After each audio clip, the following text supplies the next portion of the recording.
ভুলে যাওয়া আল্লাহর এক বিশেষ নিয়ামত। আল্লাহ সুবহানাহু ওয়া তাআলা যদি আমাদের এই নিয়ামত না দিতেন, তাহলে যে কি হতো আমরা কল্পনাও করতে পারি না। আমাদের প্রিয় কোনো মানুষ যখন মারা যায়, তখন আমাদের খুব খারাপ লাগে, কিন্তু সময়ের সাথে সাথে আমরা তাকে ভুলে যাই।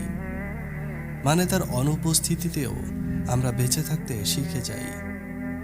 যদি আল্লাহ সুবহানাহু ওয়া তাআলা আমাদের এই ভুলে যাওয়ার ক্ষমতা না দিতেন, কেমন হতো ভাবুন তো। আপনার মা মারা যাওয়ার দিন আপনার যেমন কষ্ট লাগে, 5 বছর পরও যদি ঠিক আপনার কাছে সেরকম কষ্ট লাগে, আপনি কি আদৌ বেঁচে থাকতে পারতেন? আবার ভবিষ্যৎ না জানাও এরকমই নিয়ামত। ধরুন আপনাকে যদি আজ রাতে জানানো হয় যে আপনার ফুটফুটে ছেলেটা আগামী বছরের ঠিক এই সময় মারা যাবে, আপনি কি আজ রাত থেকে স্বাভাবিক জীবনযাপন করতে পারবেন? খেতে পারবেন? ঘুমাতে পারবেন? ঠিকমতো কাজ করতে পারবেন? না, কখনোই পারবেন না। আপনার জীবনটাই দুর্বিষহ হয়ে উঠবে। কিন্তু না, আল্লাহ আপনাকে সেটা জানান না, কাউকেই জানান না।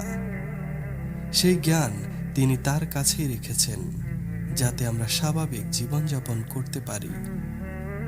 এই জন্য সর্বাবস্থায় বলতে হবে আলহামদুলিল্লাহ।